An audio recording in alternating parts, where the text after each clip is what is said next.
히브리서에서는 유대 그리스도인들이 이제 핍박과 어려움들이 닥쳐오자 그들은 예수 그리스도를 버리고 다시 유대교로 돌아가고자 하는 그런 흐름들이 있었습니다. 그래서 예수 그리스도가 어떤 분이시고 어떠한 사역을 감당해 주셨는가, 그리고 예수 그리스도를 통하여 우리가 하나님께로 나아갈 수 있는 큰 길이 열렸음을 계속해서 권면하고 있고 가르치고 있습니다. 이제 10장 19절부터는 실제적으로 우리 성도들이 이 땅을 살아가면서 정말 예수 그리스도를 구주로 영접하고 그리고 예수 그리스도를 믿고 나아가는 삶이 어떤 삶인가를 실제적으로 권면하고 있습니다. 우리가 정말 죄로 인하여 또 여러 가지 핍박과 어려움 속에 우리의 신앙이 흔들릴 때 예수 그리스도에 대한 믿음을 우리가 놓치고 살아갈 때가 있습니다. 또한 우리가 계속 회개하고 하나님의 말씀대로 살고 싶으나 지속적이고 반복적인 죄를 지을 때 우리는 하나님께 우리의 죄를 고백하고 기도하기보다는 정말 하나님 앞에 면목이 없어서 하나님 앞으로 나아가지 못하는 그런 연약함이 우리에게 있는 것을 보게 됩니다. 그에 대한 답을 우리에게 주고 계시는데 19절입니다. 같이 한번 읽겠습니다. 그러므로 형제들아, 우리가 예수의 피를 힘입어 성소에 들어갈 담력을 얻었나니. 우리는 본질상 진노의 자식이었습니다. 하나님과 원수였고 죄 때문에 하나님께로 나아갈 수 없는 그런 존재였습니다. 그런데 우리를 위하여 하나님의 아들 되신 예수님께서 십자가에 못 박혀 죽으심으로 그 피 때문에 우리가 하나님께로 나아갈 수 있는, 하나님의 임재 앞으로 나아갈 수 있는 능력과 권세를 예수 그리스도의 피로 얻었음을 믿습니다. 그래서 우리가 구약시대에는 제사장만 성소에 들어갈 수 있고 지성소에서는 대제사장만 들어갈 수 있었지만 그것도 시간의 제약이 있었고 그리고 항상 들어갈 수 있었던 것은 아닙니다. 그런데 예수 그리스도의 피가 언제든지 그 피만 의지하며 하나님께 나아갈 때 우리는 하나님께로 나아갈 수 있는 큰 능력과 권세를 얻었습니다. 이것을 담력이라 이렇게 표현하고 있는데 하나님께로 나아갈 믿음입니다. 큰 믿음을 우리에게 주셔서 우리가 언제든지 우리의 상황과 우리의 죄의 크기와 상관없이 정말 예수 그리스도의 십자가의 피로 나아갈 때에 하나님의 임재를 경험하게 되고 하나님을 우리가 만날 수 있는 능력을 우리에게 주셨습니다. 그래서 우리가 예수 그리스도를 구주로 영접할 때 우리 주님이 우리의 마음속에 계시고 우리의 마음속에 계신 그 주님이 성령님과 함께 하셔서 우리가 늘 주님을 모시고 살아가는 그런 존재가 되었습니다. 이것이 저와 여러분에게 주시는 우리 주님의 그 놀라운 구원의 선물이고 능력인 줄 믿습니다. 20절을 같이 한번 보겠습니다. 같이 읽겠습니다. 그 길은 우리를 위하여 휘장 가운데로 열어놓으신 새롭고 산 길이요 휘장은 곧 저의 육체니라. 하나님과 우리 사이에 죄가 막혀 있듯이 구약의 백성들, 이 백성들은 이 성소와 지성소를 가로막는 휘장이 있었습니다. 그 휘장 때문에 하나님께로 나아갈 길이 막혀 있는데 예수 그리스도가 십자가의 피로 우리를 대신하여 죽으심으로 말미암아 한 길을 열어놓으셨는데 하나님께로 나아갈 그 길이었습니다. 그 휘장을 이제 하나님께서 아래에서부터 위로 찢어지게 하시고 그리고 새롭고 산 길을 우리에게 보이셨습니다. 언제든지 어떠한 상황에서든지 우리가 예수 그리스도를 믿고 하나님께로 나아갈 수 있는 길이 열렸음을 믿습니다. 이것은 엄청난 하나님께서 하나님의 백성들에게 주시는 복이요 정말 우리가 살 길입니다. 우리의 인생을 살아가면서 여러 가지로 막히고 어려움을 당할 때에 우리의 문제가 커져가고 도저히 깜깜한 터널 안에 있는 것과 같은 미래가 보이지 않고 앞이 보이지 않을 때에 우리가 보아야 될 길이 있는데, 우리 주님이 만들어온 새롭고 산 길이신 예수 그리스도가 열어놓으신 그 길을 볼 수 있는 저와 여러분의 영적인 눈이 생기기를 바랍니다. 그 길은 산 길이고, 그리고 그 길을 예수 그리스도, 휘장은 곧 육체니라. 예수님이 십자가에서 저와 여러분을 위해서 온 인류를 위하여 십자가에 죽으심으로 보혈의 피를 흘려주심으로 만들어주신 그러한 길입니다. 그 길을 다닐 수 있는 그러한 존재들이 예수 그리스도를 인격적으로 믿고, 예수 그리스도의 피가 나의 죄를 용서함 받았고, 그리고 나의 모든 죄를 우리 주님이 용서해 주셨다라고 믿는 믿음의 사람들에게 주시는 길인 것을 믿습니다. 21절을 보시면 또 하나님의 집 다스리는 큰 제사장이 계심에, 이제 우리 주님은 대제사장으로서 하나님의 집을 다스리고 계십니다. 그분은 대제사장이십니다. 중보자십니다. 저와 여러분을 정말 하나님께 연결시키시고 우리의 죄를 위하여, 우리의 구원을 위하여 간구하시는 분이십니다. 그분이 우리의 구주, 우리가 믿는 예수 그리스도십니다. 그래서 22절을 같이 한번 읽겠습니다. 우리가 마음의 뿌림을 받아 양심의 악을 깨닫고 몸을 맑은 물로 씻었으나 참마음과 온전한 믿음으로 하나님께 나아가자. 우리 신앙생활의 큰 변화는 예수님이 내 마음에 계시고 예수님이 나와 동행한다라고 하는 사실을 우리가 인식하게 될 때 우리의 삶은 달라지게 되어 있습니다. 예수님이 나와 함께 계시고 나의 공간에, 삶의 공간 안에 함께 계심으로 말미암아 내가 주님과 동행하고 있다. 그래서 우리의 말도 주님이 기뻐하시는 그러한 말을 우리가 사용하게 되고, 주님이 나와 함께 계시기 때문에 우리가 정말 주님이 싫어하는 말 사용할 수가 없게 됩니다. 또 우리가 주님이 나와 함께 계심을 믿고 주님과 동행한다 라고 하는 사실을 고백하고 살아간다고 한다면 주님이 싫어하는 장소 우리가 도저히 갈 수가 없는 것이죠. 주님이 싫어하는 영상 우리가 볼 수가 없는 것입니다. 주님이 싫어하는 그러한 일들 할 수가 없는 것입니다. 주님이 나와 함께 계시고 나와 동행하시고 내 마음속에 성령님과 함께 거하시기 때문에, 내 마음이 성전이 되었기 때문에 우리는 주님이 나와 함께 계심을 믿고 믿음으로 나아간다고 한다면 우리는 함부로 살 수가 없습니다. 우리의 언어도, 우리의 행동도, 우리가 가야 될 장소도 우리가 함부로 할 수 없습니다. 오직 주님이 기뻐하시는 일, 때로는 불편한 일입니다. 주님이 내 안에 계시기 때문에 화가 나지만 내가 그 화가 나는 것을 마음대로 언어로 표현할 수가 없습니다. 왜요? 주님이 함께 계시기 때문에 그렇습니다. 그래서 우리가 마음의 뿌림을 받아 양심의 악을 깨닫고 우리 안에 있는 이 죄악의 모습들, 나의 이 쓴뿌리들, 옛 모습들을 깨닫고 이제 몸을 맑은 물로 씻었으니 참 마음과 온전한 믿음으로 하나님께 나아가자. 우리가 언제든지 예수 그리스도의 보혈의 피로 우리를 씻었고 우리의 비록 연약한 모습들이 있지만 참 마음과 온전한 믿음으로 하나님께 나아가자라고 강력하게 촉구하고 있습니다. 우리 주님께 나아가면 우리의 삶의 문제가 해결된 줄로 믿습니다. 우리 주님께 나아갈 때에 우리의 연약한 우리의 신앙이 견고한 신앙으로 바뀔 줄로 믿습니다.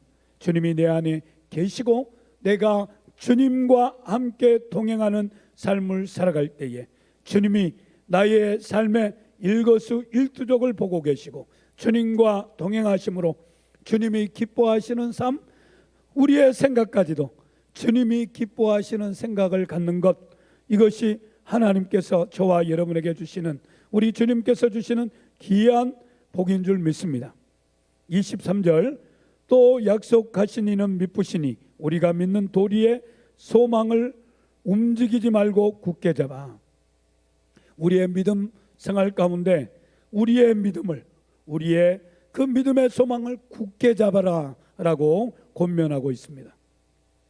정말 우리는 흔들립니다. 죄 때문에 흔들리고, 시험 때문에 흔들리고, 여러 가지 상황과 환경 때문에 흔들립니다. 그럴 때 우리는 우리를 위하여 십자가에 못 박혀 죽으신 우리 주님을 굳게 잡는 그러한 신앙의 삶을 살아가야 됩니다. 우리에게 약속하시는 우리 주님은 미쁘신 분이십니다. 신실하신 분이십니다. 우리와 함께 계시고 우리와 동행해 주시는 그러한 분이십니다. 그러한 주님이 이제 우리에게 주시는 그 믿음, 견고한 믿음, 흔들리지 않는 그 믿음, 그 믿음으로 굳게 잡아 나아갈 때 우리에게 놀라운 능력과 권세를 허락해 주실 줄로 믿습니다. 24절, 25절을 같이 한번 읽겠습니다. 서로 돌아보아 사랑과 선행을 격려하며 모이기를 피하는 어떤 사람들의 습관과 같이 하지 말고 오직 권하여 그날이 가까움을 볼수록 더욱 그리하자. 우리에게 중요하게 코로나 이후의 성도들에게 주시는 권면입니다. 코로나를 통해서 모든 교회들이 모이는 것이 죄악시 될 만큼 어떻게 보면 주일 예배도 우리가 드릴 수 없는 그런 상황에 놓여 있었습니다. 그래서 지금은 정말 우리가 그리스도의 이름으로 모인다는 것은, 공동체로 모인다는 것이 큰 어떻게 보면 어려움들이 있고, 또 코로나 이전으로 우리가 돌아가지 못하고 있는 그런 상황 속에 있습니다. 모이기를 피하는 어떤 사람들의 습관, 정말 세상과 사단 마귀는 결국 교회를 모이지 못하도록 만들고 성도가 함께 모여 기도하고 예배하는 것을 정말 이 바이러스를 통하여 비정상처럼 만들어 놓았습니다.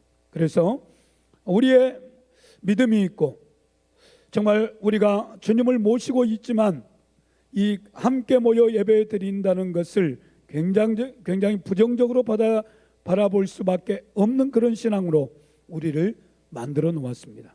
지금까지 우리나라 한국교회사를 보더라도 6.25 때에도 교회가 모여서 예배드렸고, 예배를 드리기 위하여 이북에 있는 그리스도인들이 부산까지 내려와서 예배를 드리고, 그리고 교회가 시작될 정도로 하나님께서 이 모이는 신앙의 중요성을 우리 신앙의 선배들은 그 어려운 시기에도 그렇게 가지고 살아왔는데, 이 코로나 시기를 지나면서 우리 성도들의 삶 속에 정말 우리가 자연스럽게 모이는 것이 위험하다, 이 모이는 것의 어려움들을 우리가 느끼고 살아갑니다. 그러나 주님의 이 권면은 오늘 코로나 이후에 주시는 교회에 대한 권면을 우리가 받고 적극적으로 어떠한 상황 속에서도 우리가 믿음으로 같이 반응하며 모이는 귀한 역사가 일어나기를 바랍니다. 서로 돌아보아. 우리는 한 공동체입니다. 예수 그리스도의 십자가를 통하여 예수 그리스도가 교회의 머리가 되시고 우리는 그 지체가 되어 유기적인 생명체가 되었습니다. 그래서 이 생명체인 이 교회, 그리고 그 교회의 지체인 우리들이 해야 될 교회 공동체로서 일은 서로 돌아보는 일입니다. 성도의 삶을 돌아보고, 연약한 자를 돌아보고, 목장 안에서 돌아보는 일, 영적인 돌봄들이 일어나는 일들이 정말 주님이 우리에게 요구하시는, 또 우리 성도의 삶을 통하여 요구하시는 그런 일들입니다. 이렇게 돌아보는 자는 성숙하게 되어 있고 성장하게 되어 있습니다. 사랑과 선행을 격려하며 정말 교회 안에 따뜻한 마음을 가지고 서로 사랑과 선행으로 서로 격려하고, 정말 우리 교회가 따뜻한 영적 공동체가 되기를 바랍니다. 연약한 지체, 새로운 지체, 그러한 성도들이 오면 정말 다가가서 인사를 건네고 정말 주님의 이름으로 축복할 수 있는 하나님의 사람들이 모인 따뜻한 영적 공동체가 되기를 원합니다. 서로 돌아보는 공동체, 연약한 점을 끌어안고 나의 아픔으로 기도할 수 있는 그런 공동체가 되기를 바랍니다. 주님이 원하는 공동체는 뛰어나고 능력이 출중한 공동체가 아닙니다. 연약한 것을 서로 끌어안고 같이 기도할 수 있는 그런 공동체, 예수 그리스도의 이름으로 우리가 모였기 때문에 정말 서로를 귀하게 바라볼 수 있는 그러한 눈을 가진 영적 공동체를 주님이 원하십니다.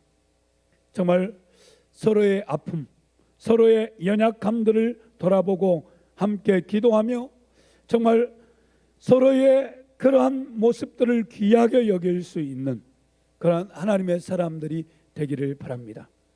부정적인 언어의 습관을 가지고 연약한 지체의 그러한 단점을 뚫추는 것이 아니라 성도로서 귀하고 존귀하기 때문에 정말 그 모습만 보아도 아름다울 수 있는 그러한 영적 공동체가 되었으면 좋겠습니다. 정말 우리가 정말 서로의 모습들을 보면서 기뻐할 수 있는, 우리 주님의 십자가의 피의 그 공로로 우리가 구원받아 하나님의 자녀 됐고 그 자녀로서의 삶을 살아가는 데 있어서 정말 그것을 귀하게 여길 수 있는 영적 그런 눈이 열리기를 바랍니다. 오직 권하여 그날이 가까움을 볼수록 더욱 그리하자. 우리 주님이 오실 날이 얼마 남지 않았습니다. 우리가 환난과 어려움과 정말 이 시대의 문화를 뛰어넘어 우리의 신앙을 온전한 신앙으로 주님 앞에 살아갈 수 있는 것은 공동체로서 우리가 존재하는 일입니다. 이 목장 사역 안에서 정말 하나님의 말씀이 나누어지고 서로의 연약한 그런 모습들이 고백되어지고 그리고 하나님 앞에 서로 중보하면서 나아갈 수 있을 때 우리 교회가 정말 주님의 재림을 준비하는 공동체로서 온전한 준비가 되어지는 것입니다. 내비게이터라고 하는 대학생 선교회 선교단체가 있는데 도슨 도르트먼이라고 하는 분이 해군 사관학교를 지내고 해군으로 근무할 때 잠수함에서 이렇게 근무하면서 이분이 어떤 생각을 가졌냐면 성경책도 없고 모든 박해가 심해져서 아무것도 없을 때 우리 믿음의 사람들이 어떻게 해야 되느냐. 그래서 성경 암송밖에 답이 없다. 그래서 성경 암송을 시작했습니다. 그래서 한국에도 69절, 189절, 252구절 그 다음에 성경 본문 암송을 이렇게 시작합니다. 제 신학교 동기도 홍천에서 공동체 볼을 양봉하면서 이분이 공동체 생활을 10여 년 했습니다. 성경을 거의 다 암송할 정도로 계속해서 암송했는데 가장 큰 특징은 공동체로서 그들이 소그룹을 계속해서 소그룹을 만들고 그것 가운데 말씀을 암송하고 서로 나누고 말씀 묵상을 서로 나누면서 이렇게 준비하는 그런 모습을 보았습니다. 이것이 우리가 주님 오실 날을 준비하는 재림 공동체로서의 삶을 살아가는 저와 여러분의 삶의 모습입니다. 여러분, 오늘 우리가 노후를 준비하기 위해서 얼마나 노력하고 있습니까? 그러나 우리가 주님의 재림을 준비하기 위해서는 가장 중요한, 교회가 해야 될 가장 중요한 일은 이 공동체를 만들어내는 일입니다. 우리 성도들이 목장으로, 또 그 목장의 큰 확대로 우리 교회 공동체로서 정말 이러한 모습을 나갈 때 우리 교회는 어떠한 위기, 어떠한 핍박, 어떠한 상황 속에서도 믿음을 지킬 수 있고 서로 힘이 되어주는 그러한 영적 공동체가 될 줄로 믿습니다.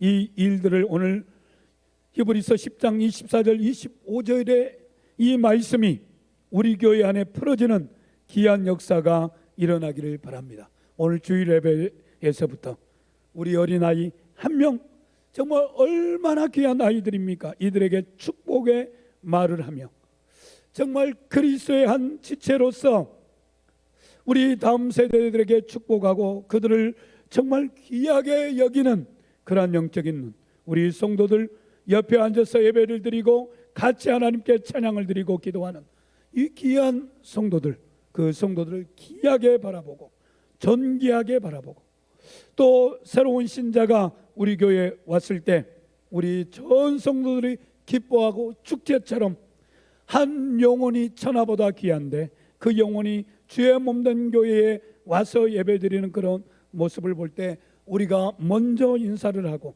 그러며 서로 돌아보고 사랑과 선행을 격려하고, 정말 따뜻하고 예수 그리스도의 십자가의 피가 우리에게 강력하게 흐르는 그러한 영적 공동체로서의 회복이 일어나기를 원합니다.